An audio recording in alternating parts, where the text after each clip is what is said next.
Welcome to Holy Fuck. Holy Fuck. Holy Fuck. Two gals on the prowl for enlightenment, sex, and all things holy. Holy Fuck. Each week, beauty alchemist and transformational coach and speaker, Katherine McClelland, and spiritual healer and life coach, Krista Kim, discuss navigating spiritual consciousness in a real human body. Stumbling through dating, relationships, and everyday life, all while maintaining a fucking sense of humor. Hey, Krista. Hey, Katherine. Good morning. What a gorgeous day it is today. How are you? Speaking of gorgeous, how are you? Amazing today. Oh, goody. Sounds like we're going to hear more about that. Of course. Yeah. Today's Summer Solstice. That's a big thing. Right. That's especially right. in our world of healing and energies and crystals and intention setting and all of the juicy good stuff we do. I know. And sometimes when I hear you say those things that I often say, I'm like, they think we're a bunch of new age freaks out here in the land of milk and honey. And we are. And we are.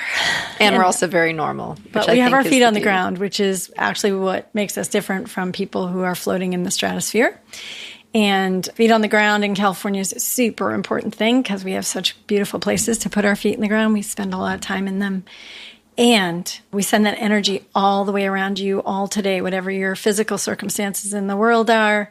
And wherever you are, please put your feet down on the ground and feel yourself as the energies of the feminine and the masculine come together on this day of solstice, where the day is half light and half dark.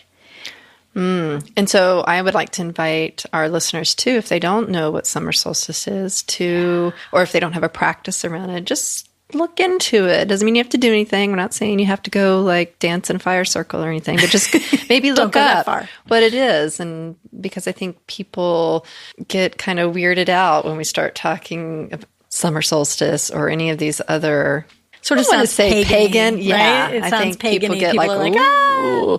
And so let's demystify that right now and just give a little bit of what the day is about. In my understanding, it's a day where we just kind of get contemplative and maybe reflect back on ourselves and where we're at. And it's a day of maybe balancing our energies a bit. Yeah. Balancing the masculine and the feminine. Mm-hmm. And I think solstice is a time of the explosion of what's gone from spring to summer. So the bounty of summer. So you invest in yourself and in the bounty of who you are. So it's a great time for new beginnings, for flowering, for, all the fruits of summer, for all that kind of stuff. Also happens in our bodies because our bodies are so connected to the earth. So it's time to really notice that and to really ground in that and have a lot of fun. That's when we love to play outside, right? And set some intentions. Set some intentions. Let's talk about what that looks like. Very simple process. You just say, it is my intention, and you create a field of awareness around what it is. So you can set an intention for a minute, 10 minutes, a day, a lifetime. Yes. It's my intention to be as loving as I can possibly be with every single person in my life, every day of my life. Some days I fail miserably, and that's part of the journey too, right? Yeah.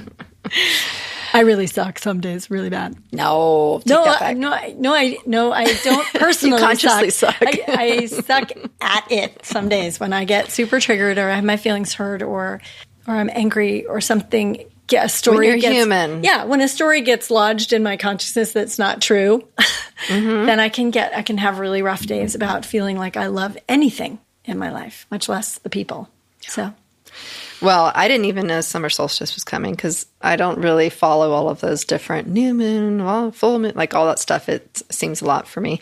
But apparently the summer solstice has been calling me forward all week, and I didn't even know it. Really? Why is that? What happened? Well, I would say that whole balancing of the masculine and feminine has been a topic, and I'm really realizing that my vagina has been throwing a tantrum that yours got so much attention last month, and mine didn't get mentioned.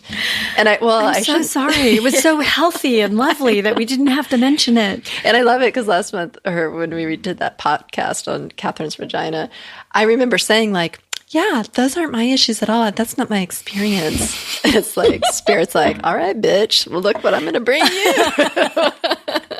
I got a little present for you. I have a little present. Yeah. What happened? So in my new adult relationship and in my new way of being and new dating life, my partner and I, we decided to get tested and do everything properly. The way grown-ups do it. Take care of ourselves and honor our bodies and our hearts and lives together all at the same time. Yeah, and really be in my integrity and walk the walk. It's like I have kids and I want them to do these steps before taking on a sexual partner. So I have to then do it myself.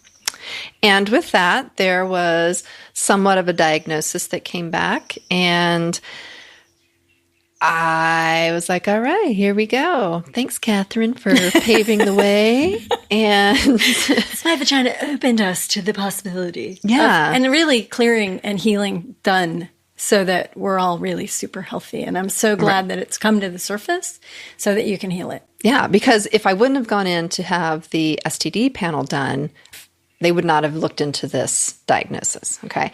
So the first day I got it, as you know, I called you right away, and it was just like 3 hours of complete fear and like, what the fuck? Like, this isn't supposed to be my life.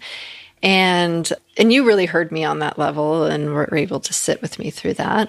And then on the flip side of that, I had my partner who's also a healer, and he just didn't buy into it. He's like, yeah, no, we're not, it's not going to be a thing. Like, you can make a drama out of it and you can do what you need to do. And if you want to do that, that's great. And I'll be here with you through it, but it doesn't have to be that way. And I was like, I'm mad at you. I want to be like in my drama for like a few hours. And so that's why I talked to you. Yeah. Well, this is so great, Chris. I'm so glad you're bringing this up, because I had a real sense of this experience was that it happened to me too, is when that first diagnosis came in, I panicked because of what the doctor told me. It was a very nervous doctor who told me very nervous information, and it was cancer linked and that kind of stuff, which is never As was something mine. And so Krista had that experience.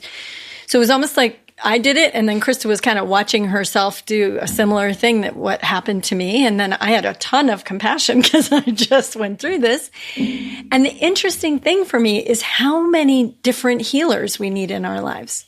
Because what I really was feeling was, when you get sick with a bug and it gets in your system, you have to throw it up. Like, your body doesn't say, I got this. Your body goes, get this out of here, and throws it up, for instance, right? So in this instance, when Krista had this sort of energy hit her of this awareness of this diagnosis, she had the experience of needing to get it out of her body. She needed to get the fear out of her body because it had already hit her. The story had already happened. Now, with somebody else, there may never have been a story. They may never have locked on to an old story. But that's how we know we have a story, is when we lock on to them. Right? Well, my immediate story was, wow, I have this beautiful, loving partner, and now I'm sick, or now it's getting taken away, or the experience is being dirty, I felt tainted by this. And I felt shame and I felt yucky. And in that moment, I was wanting him to just give me a hug and be my boyfriend. Right. And this is another topic, and in that moment, he was the healer.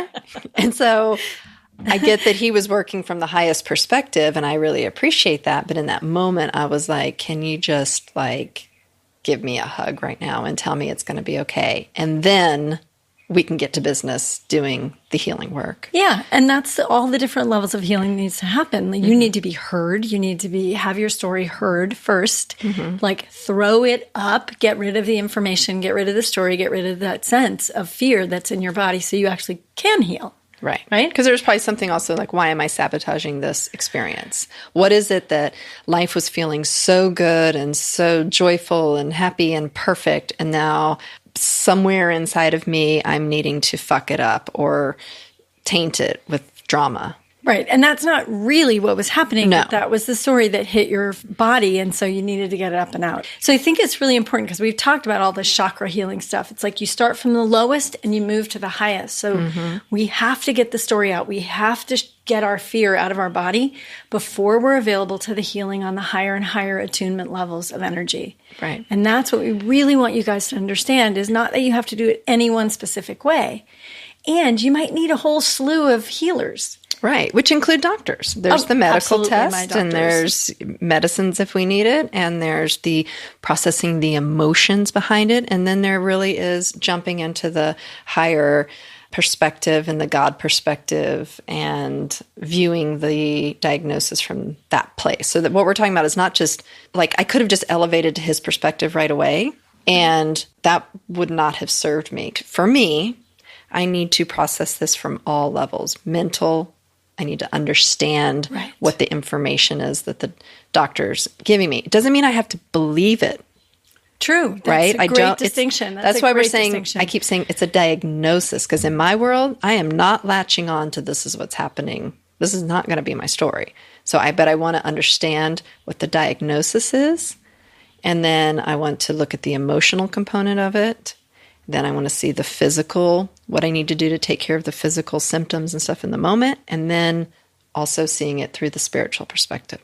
Right. So it's a treatment plan that includes your body, your mind, your heart, your soul, and your spirit. And we know that this works. And we're not even slightly afraid to say that out loud, because anybody who takes it on all 5 levels, and honestly, we'll go further and you'll go further as you start to explore the first 5 levels, because there are other levels.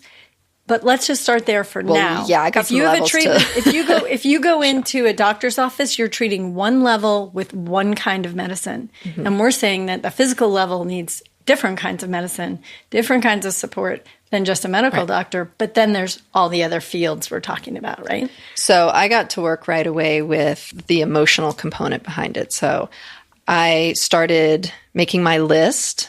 I looked at my book, the Heal Your Body, and because the book had so many different aspects that I could view this from, whether it was started with a virus infection, whether it was bacteria, whether it was cancer. So I looked at it from that way, and there were so many words that were brought up. One was like revenge. There was anger. There was punishment, sexual guilt.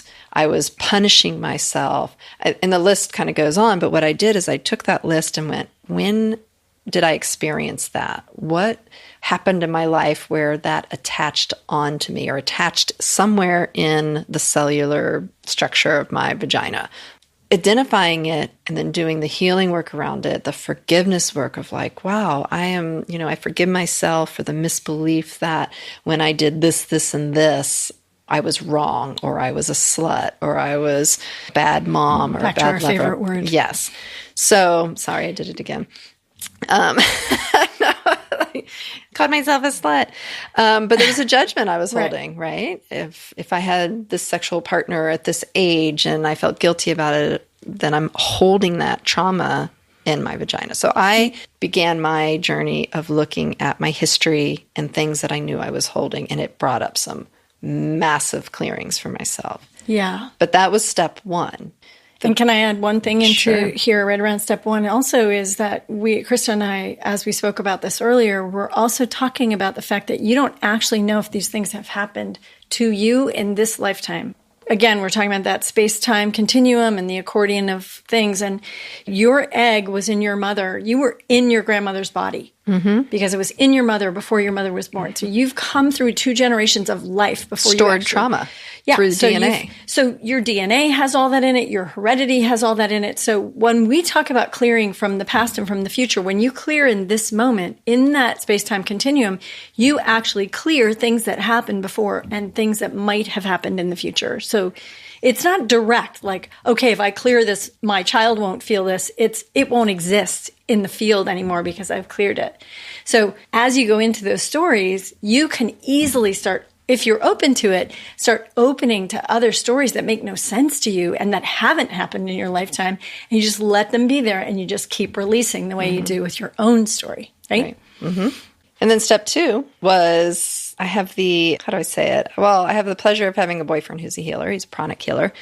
And so in the past, I would have been really nervous about letting someone do this type of healing on me. And so it was a very vulnerable space to open up to. But I am so glad I did it because I have my tools, you have your tools, and why not open up into another set of tools? Incredible. He did a healing on me, and in the healing, I was like, well, what came forward is that I've always felt like a burden since birth, because he kind of took me back and was like, where did the story start? And I had this feeling of like, oh, when I was born, maybe somebody in my family didn't necessarily want me, or it was too much. And so I lived my life feeling like a burden to that person, and looking at how I never asked for what I wanted, or I would pull back and shut down if they didn't show up for me in a certain way.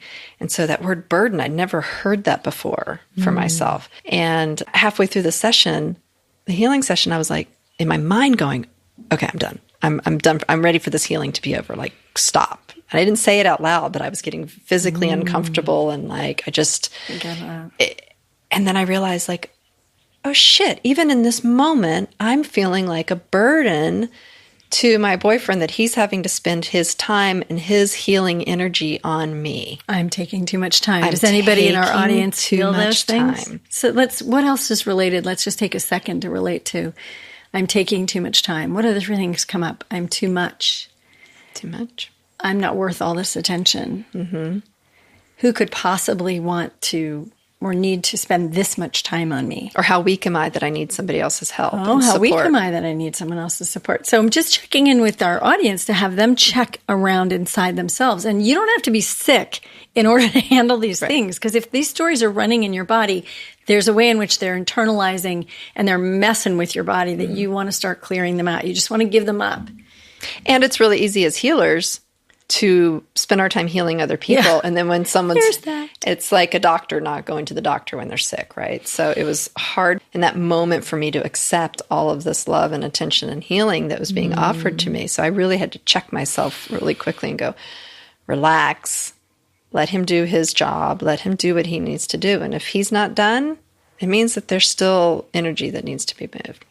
What a great, it was such a beautiful opportunity to show how trusting and authenticity and vulnerability in partnership with someone is what creates the field opening for the vulnerability and the healing to happen. I just wanted to point that out, because that's, and healing doesn't always look like you expect it to. I think you might want to tell us about that. Yeah, I mean, first of all, I don't even really know what a pranic healer does, honestly. So it's something that I'm getting some glimpses into, but it's definitely energy work and a lot of cord cutting. And my cord cutting means to energetic cords to some other person or to the past or to some other field of energy. Or trauma you just need to be done with, so that your body is free. Right. So as him and I have both been doing a lot of cord cutting with ex-partners, boyfriends, relationships, material. Was that happening right before all this happened? We have been doing it for 2 weeks. We've been reaching out to boyfriends and girlfriends and just saying, hey, thank you for being in my life, and I'm done, and I'm in a new relationship, and we can still chat and be friends, but... You had a big challenge with that about a week ago, didn't you? Someone actually challenged you. And you remember? And you had to speak twice to them and say, no, I really... Do you remember what I'm talking about? I don't know. I don't remember what you're talking about. Life has moved very quickly since there. It was a text message that someone sent you? Oh, yes. An old lover? Well, I don't even think that one was that one. Okay, let's just, whatever he was, he had some interest in having a physical connection with you that he made very clear in a text message. And you had to twice, right? Right. Okay. Yes. I had to twice say, thank you. And if this is what you're thinking, I'm going to be really clear and just say that, no, I'm in a relationship and I'm happy and I'm not playing that game anymore, because it was an old story, an old game. Excellent. So in all of this cord cutting that both of us were doing, and we were doing it out of a place of, we were both very similar in that we like to be out in public. We like to talk to people and flirt and get attention from other people. And we had noticed that, do we really need to do that at this stage in our life? Or can we focus that attention on each other and get what we need? It's really beautiful. Within the relationship, and not need the validation from outside people. And then spend all that energy out into the world and make all that crazy drama. Yeah, because even if it's a quick text to someone like, oh, you look so cute yesterday, that's energy that you're putting out in a different direction. Yeah. That's not serving the relationship, and it's keeping a fire burning in some other direction. Yeah. So we have, for the last couple of weeks, been shutting down all of those energetic ties to other people, pulling them back in, focusing on each other. Clearing the field. So now we step into, medical diagnosis. And I look at that medical diagnosis as purging, because Absolutely. some of the stuff that was coming forward, I know is from past partners. And so to me, that means there's still energetic ties. So his healing work with me was cutting these old energetic ties with old lovers, his lovers as well, anything that's been embedded in us or stored cellularly. That we've taken on. We reach out and pull it into us because it affirms our stories. It affirms who we are in the world. It makes us feel stronger because we're right sometimes. So there's a thing in healing, and we don't necessarily see it in Western medicine, but we definitely see it in all kinds of medicine, is that there's a thing that happens called a healing crisis. And it happens after you get a treatment. So as ding, soon, ding, ding, ding, ding. So as soon as you have a big treatment that's meant to clear you, your body will bring it down to the heaviest level, which is your form, and express it out through your body, which is why we're saying you need to throw up. You need to get this stuff out of your body. So Krista, I believe, had an experience. I was not prepared for this at all. So I have this beautiful healing, and the next morning, wake up, I'm happy. I'm like, oh, that feels so good to clear all that material from yesterday.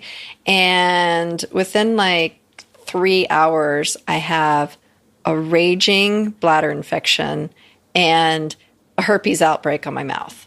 And I'm like, what is happening at this moment? I was just like, oh, we did that healing. All of that energy, all of that trauma, guilt, shame, anger, fear, rage, revenge, everything was punishment. My body was physically punishing itself in that moment. So again, I get to work that process of, it's like another layer, right? Yeah. So even last night, he did another healing session on me, and this time was just on the mouth, because I kept going, gosh, usually the mouth, when you have an outbreak like that, it blossoms pretty quickly and then it tames. This one just felt like it was growing and growing and growing, and I was like, so uncomfortable. He did a concentrated pranic healing on that spot. He doesn't touch in the healing. It's hands off. Energetic. But I could feel it spiraling around there. And the sensation that I was having prior to the healing, the tingling, the feeling like it was growing, the tingling stopped. And I literally had the sense of the blooming of the virus was just dead. It was such an incredible feeling. But it led me, he also took me down to the emotional component of what I was feeling. And I'm pretty sure I know who I received this virus from. Let's just put it that way. Yeah. Okay. And in the past, anytime I've had a blossoming of this outbreak, I think of that person, and I used to get angry about it. That's understandable. Okay. Yeah. Once I started doing healing around it, I stepped into, wow, every time I get this outbreak, I sit in gratitude for the fact that I'm not in that relationship anymore, and that I was able to move forward from it, and that I'm not having that experience anymore. But that's 2 levels of healing. The third level is, well, the outbreaks are still happening. So, right, there's still a deeper tether. There's still something underneath there.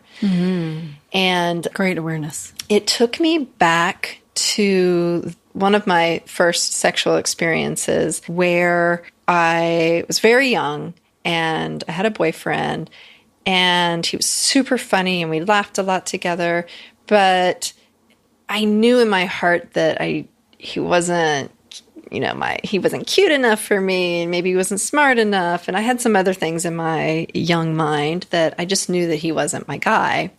And yet here we are at my parents' house. My parents are in the other room, and he's trying to put his fingers in my pants, and I'm angry. And in that moment, I'm rageful. And he didn't know why. I didn't tell him no, but I sat there like a stone statue and let him do that. And then I spent the rest of the night just rageful at him. Wow. And broke up Great with him awareness. the next morning. Right. And I was very young. Okay.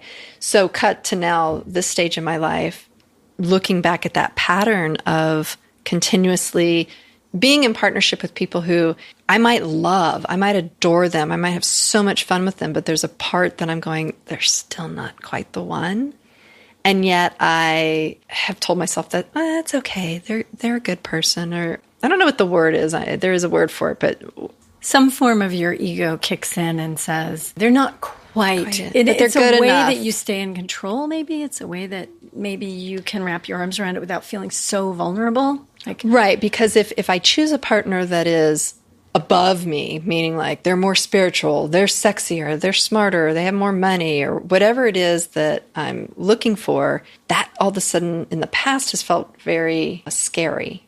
Because somebody like that, I would have to work really hard to keep up with. And then there's the chance that they will abandon me. Oh, wow. Yeah. So great. In my subconscious, operating underneath the surface is this, well, in order not to be abandoned, let me choose somebody who I'm slightly smarter than. I'm slightly sexier than. At least I think so. Yeah, exactly. For Whether sure. you really are or not is always debatable. For sure. Watch that little ego flow. Yes, and it's hard to even talk about this topic without sounding you're totally like, oh, I'm so awesome.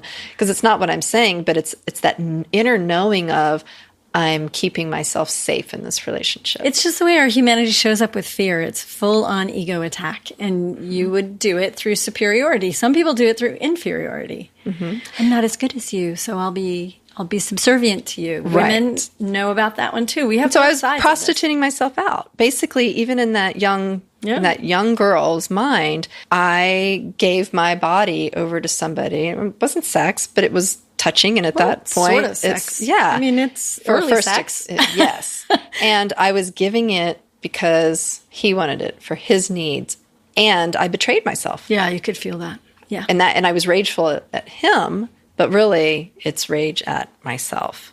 Right. So that pattern has happened time after time after time after time, and I'm not saying. I mean, I've had amazing partners in my life. Sure. So I'm not talking about all my partners. But I notice a pattern of that happening. And so the one person who I know I received the herpes virus from connects that idea, because that's definitely how I felt about him, that I was giving up a part of myself and better than him, and I shouldn't be. And yet I did it anyways. You know, Krista, I just want to take a stop 1 second here, because what you're saying is so powerful that I want to relate it to our audience. And I want everybody to really take a moment to think about, when do you swallow your no? When do you swallow the part of you that knows that you should be saying no because this isn't right for you? When do you latch on to someone for protection or providing, or because they look good with you, anything that they provide you with? Whoever it is that becomes a sexual partner, when do you do that and give yourself up? What kinds of needs are you fulfilling? And as Krista is saying, like, wow, some of these are like, you could have so easily said no. You didn't even tell him no. Some part of you had this belief early on that you really couldn't speak. Because I'm a burden. Because you're the burden. Because I'm the burden. You would be being a burden if you said no, rather than I will be honoring and respecting this amazing feminine creature that I am. And our culture didn't really carry that. It's carrying it much more, and we're all really grateful about that. But certainly over the last 40 years, it's changed a lot. And we still grapple with it every day. Yeah. Well, I'm just connecting something right now around, it's something to do with my physical appearance. The fact that the virus breaks out on my face has never been lost on me. I've always been like, oh, it always feels like a very humbling moment for me. And so when I get it, I go, oh, how am I being too much on my high horse right now? And where do I need to check myself? I've tried to switch it in my brain as like, oh, this is a gentle reminder of this, this, and this. And I'm really tired of getting them, and I really want to get to the bottom of what it is so I can be done with it. Well, it sounds like you're doing it. It sounds like you're really addressing it on deeper and deeper levels. And as we know, the energy and the healing is a spiraling, and spirals up our body and back down our body, and we can't do it all at one time. And Krista was so generous when my vajayjay was having its moment in reminding me of that, reminding me that sometimes we're not actually capable of handling everything at one time. So what we do is bring up what we can handle, and then we do the research and we find the people to help us with that. And then guess what? It can happen again because we have another level of healing. But what we're trying to say is we need to do this healing in an ongoing way. Or it just continues. Or it continues and it gets more profound, worse, and we can be in real trouble with it. You know, so you feel stuff in your body. you begin to learn how to handle it. And there's another part of the story, too, because this weekend I was surrounded by people, and one of them had somewhat of a trauma with his girlfriend, and it was in a sexual nature. And then I'm around another young woman a lot who is struggling with her, not struggling with her sexuality, but how to be in the world, and does she want relationship, and going back through past traumas and her choices and looking at herself through a new perspective. And so there was so much storytelling this weekend and being surrounded by so much energy where people were moving, it felt like sexual energy, that I feel like my body kind of like was taking it on in some way and processing it. And so I think another component to this is how we as a society, mass energetic circles kind of happen where we call in people who are matching us energetically, and we find each other, and then it's for our mass healing. And those people didn't necessarily have the skills to do what I do. And so there's a part of me that knows that in facilitating them and being in conversation with them, I was kind of taking on some of that energy and helping us all release it. Which leads me to the even funnier part is that I said to my boyfriend, God, do I have to be the one that processes everybody's sexual trauma? I'm like, can't you take some of that on? And then like within hours, like his eye was like the size of a golf ball swollen up. And he's like, see, love, I'm taking it on too. I'm team Krista too. That's so great. And, just to circle back to Krista, I love that you could even see that you were taking it all on. You saw that you were making, in some level, a choice to do some healing through your body for the community. And what I think is really remarkable is the dinner that started this whole podcast was 3 of us we explained this, I think, in our first podcast, if not one of the very early ones, 3 women having a conversation where we felt like we were speaking to ourselves and through ourselves, no matter who was speaking. No matter what the age. No matter what the age. So 50s, 40s, 30s. 30s, right. And we all have a lot in common, and we're all similar types of people carrying our energy into the world in a similar way.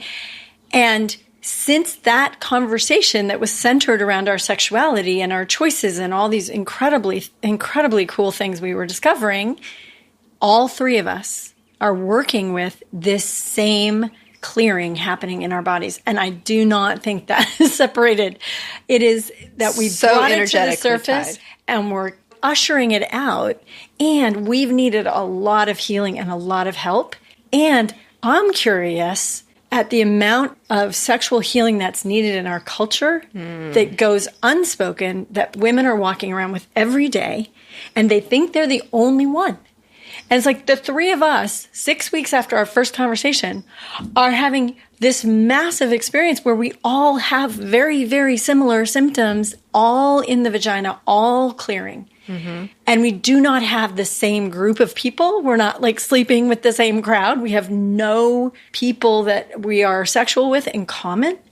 And yet it's all coming through us at the same time. So there's a mass healing going on. And I wouldn't be surprised if our audience is having some of the same experience. Because they're hearing what we're talking about, and it's kind of planting seeds in their mind and giving them things to think about. And through doing that, it's bringing up material. It's going like, oh yeah, that happened. And like when I say sexual trauma or experiences, I'm not even always talking about, the big ones. Right. Abuse, molestation, rape. I mean, even in the story I told, it's like, no, I was sitting in my parents' living room and a boy put his hand on my pants. And it wasn't that he was doing anything malicious to me. It was that in my mind, I knew I was giving myself up to someone that I didn't really feel connected to or in the space to do that. Right. And you had to know that you weren't willing to say. Mm-hmm. And you didn't know how to say it. You didn't think you had a right to say it because you didn't have, all of those things. And I think that it keeps coming around to, are we willing, truly willing to honor and respect and have reverence for the feminine, the portal that the feminine has to the universe, the masculine, it's both people, but the feminine is the one that has not been so well cared for. And each of us have this massive amount of responsibility to be with ourselves in a way that's so honoring that we create that as the energy comes in with men.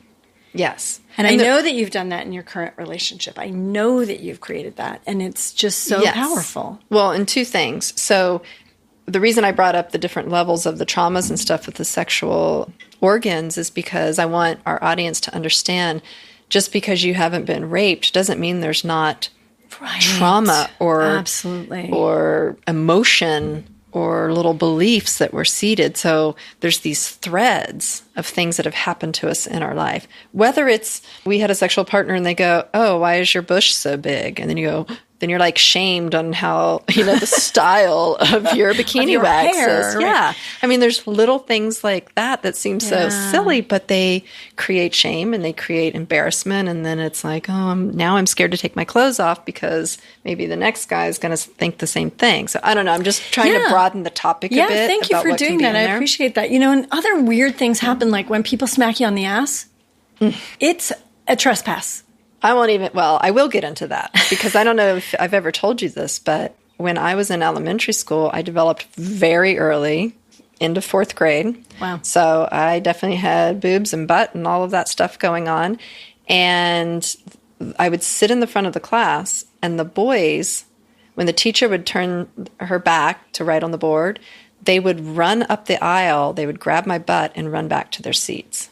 And this went on for 2 years. Oh my God. 3 years. So that was, but speaking of your butt. I enjoyed it. I giggled about it. I was coy about it. Made you special. It made me special. And so right there, my identity was seated. Well, it's unfortunately, it's the prostitute whore identity of the man can do anything he wants just because your body is sitting there. That somehow in our culture, we've cultivated this belief that men can't control themselves, which I do not agree with. And the truth is, I need to say this for all men everywhere, 99% of men control themselves to a degree that women will never know every single day. If they had it all their way, they would probably grab our asses and smack our butts and, kiss our cheeks and touch our boobs every 20 minutes. But they know they can't do that. And so most men actually respect that. And it's a huge energy thing for them to keep themselves from touching us and grabbing us inappropriately. So the honoring of that is so important. The honoring of the upside of that so many men do such a great job with controlling that and calling it when you see it with the men who don't. Right. And I think that also leads to, it can't always be about our vaginas because we could broaden the topic a bit and just say your sex chakra, your sexual organs, because it's true. At one point, I said to my partner, hey, we're doing a lot of energy clearing around my vagina.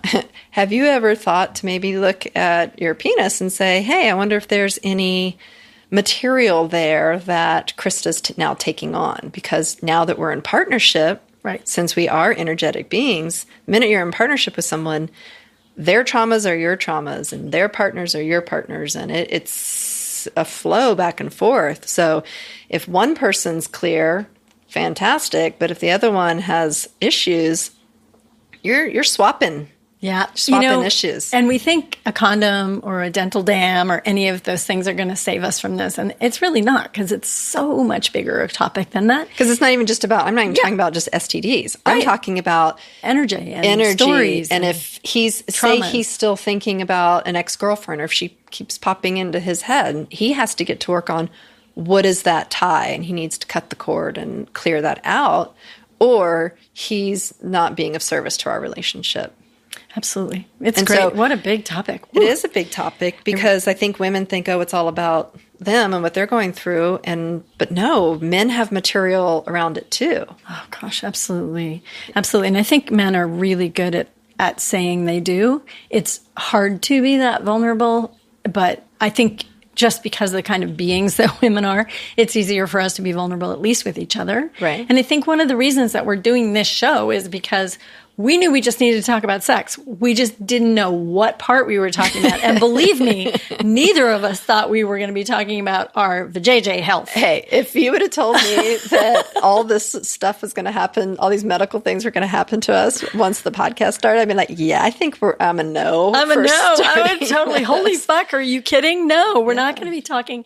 And what's so cool to see, and I hope all of you who are listening can really see this, is the level of comfort that we're starting to develop around this conversation. If you go back and listen to Katherine's vagina story, I was like holding the story and I had a really hard time saying what was going on. And I had so much self-judgment about it. And we are so much more free. And I realize it's easy for me to say because it's Krista's week. Yeah, because you're a month past your healing. A month past and I'm all good. I'm gonna all clear, sister.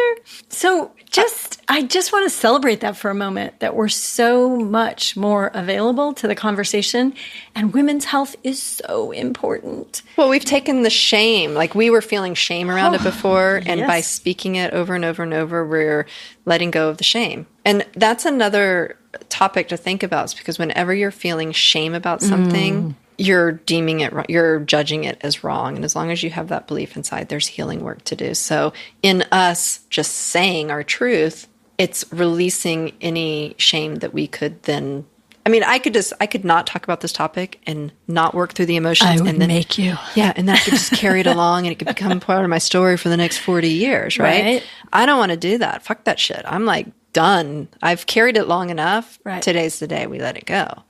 And so the next part of my healing journey now is the doctors wanted me to get in like next week and have the procedure done and see what this is about. And I was like, no, I'm a healer and I want to do my work first. And I'm not saying that I'm not valuing the medical institution. I very much am. And I want to talk.